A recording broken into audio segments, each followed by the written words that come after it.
But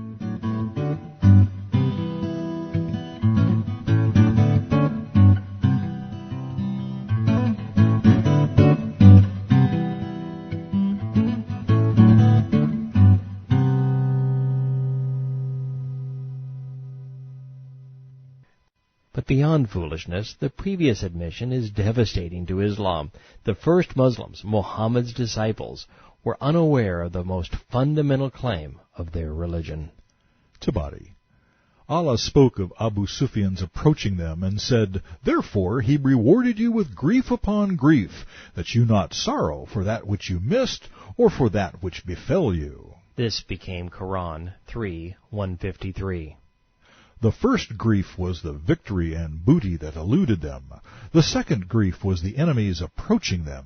They were not to grieve for the booty or the men they had lost. Abu Sufyan distracted them from this.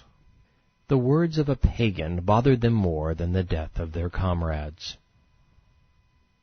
A couple of 100 years after the blood had dried at Uhud, some Islamic sage must have been ordered to make all of this sound a little more religious, so he pored over the only real scriptures available to him and read what Yeshua, the Messiah, said while he was being nailed to a cross to save mankind. Muslim. It had been narrated on the authority of Abdullah, who said, "It appeared to me as if I saw the messenger relate the story of a prophet who had been beaten by his people, wiping the blood from his face, saying, 'My Lord, forgive my people, for they do not know what they do.'" The scribe who chronicled the next tradition recorded what Muhammad probably said. Bukhari. For 30 days Allah's apostle invoked Allah to curse those who had killed his companions. He invoked evil upon the tribes who disobeyed Allah and his apostle. There was revealed about those who were killed a Quranic verse we used to recite, but it was cancelled later on. The verse was, "Inform our people that we have met our Lord. He is pleased with us, and he has made us pleased." The real Messiah and the wannabe Messiah were opposites. On the cross, Yeshua forgave those who were terrorizing him. On the field of battle, Muhammad invoked a curse on those whom he was terrorizing. Although the battle had been lost because greed overwhelmed military discipline, Muhammad, the grand pontiff of greed, failed to comprehend the obvious. Rather than admit that his dogma was flawed beyond redemption, he decided he needed more firepower, urging his militants to acquire a cavalry. Bukhari. The Prophet said, "Good will remain in the foreheads of horses for jihad until the day of resurrection, for they bring about either a reward in the hereafter or booty in this world." Allah's apostle fixed 2 shares for the horse and 1 share for its rider from the war booty. Bukhari. The Prophet said, "If someone keeps a horse in Allah's cause, motivated by his faith in Allah and his belief in his promise, then he will be rewarded for what the horse has eaten or drunk, and for its dung and urine." I can only wonder what goes through the minds of Muslims as they read this garbage. It's bad enough that the wannabe prophet promised paradise to those who turned beasts of burden into implements of war, to those who turned plowshares into swords. But to suggest there was a heavenly dung and urine quotient is beyond the pale. I don't know if it's desperate, pathetic, or simply perverse. But clearly it isn't true. Some thinking person must have challenged Muhammad's sanity, so by way of explanation, this spilled from the lips of the most dim-witted prophet of all time. Bukhari.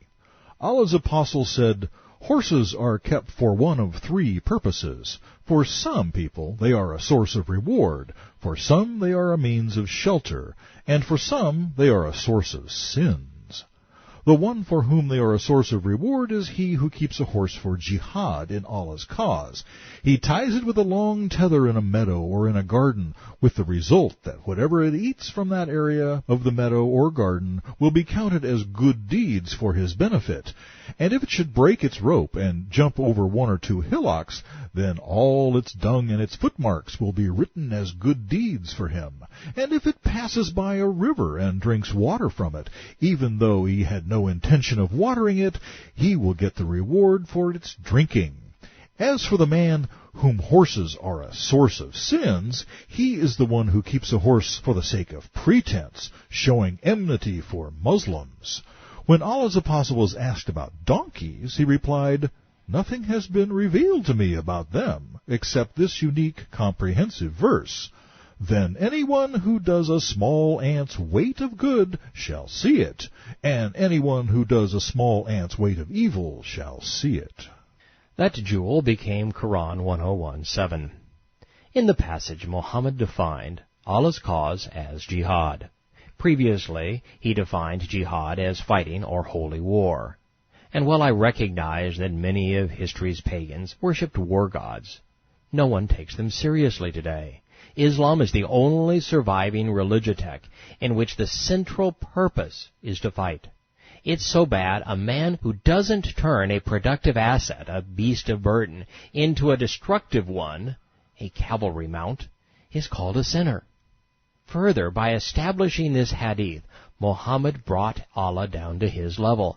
He said that this inane answer was divinely inspired, something that would be lethal to Islam if Muslims were only given the opportunity to think. One of the few Ansari who actually had a horse didn't measure up. Bukhari. The Prophet said, "Let the Negro slave of Dinar perish. If he is pierced with a thorn, let him not find anyone to take it out for him. Paradise is for him who holds the reins of his horse to strive in Allah's cause, with his hair unkempt, and feet covered with dust.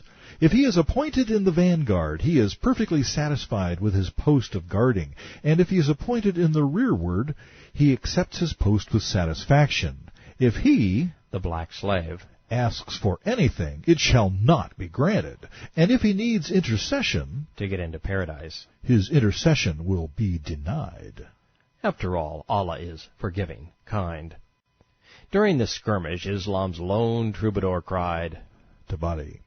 "May Allah's anger be intense against those who have bloodied the face of the Prophet." And, "By Allah, I never thirsted to kill anyone as I thirst to kill a Meccan."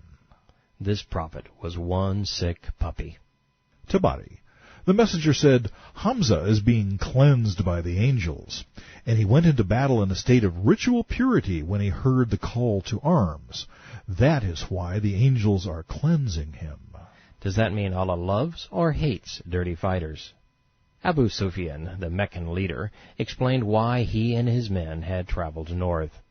Tabari. "If you had seen what they did at the pit of Badar, you would have been terror-struck for as long as you lived. Our mourning women have called us to grieve. I requited Badar with its like." The pagan Sufyan continues to be the Hadith's only sane voice. Umar replied, Ishaq. "Our dead are in paradise. Your dead are in hell." Tabari and Ishaq. Hind. A Meccan woman who had lost her father, her husband, her son, and her brother to Muhammad's raiders at Badar, stopped to mutilate the Muslim dead, cutting off their ears and noses until she was able to make anklets and necklaces of them. Then she ripped open Hamza's body for his liver and chewed it, but she was not able to swallow it and spat it out. Then she climbed a high rock and screamed Rajaz, Quran style, poetry, at the top of her voice, taunting us. "We have paid you back for Badar. A war that follows a war is always violent. I could not bear the loss of Utama, nor my brother, his uncle, or my firstborn son. I have slaked my vengeance and fulfilled my vow." Umar, the future leader of the Islamic world, recited these verses back to her. "The vile woman was insolent, and she was habitually base with disbelief. May Allah curse Hind, she with the large clitoris.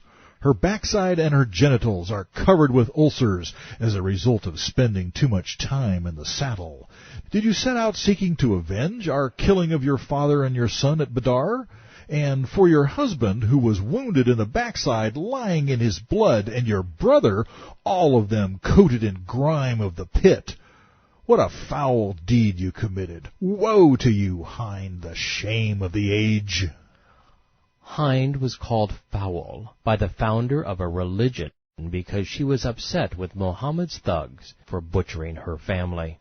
It's enough to make you want to scream, to vomit, and to cry all at the same time.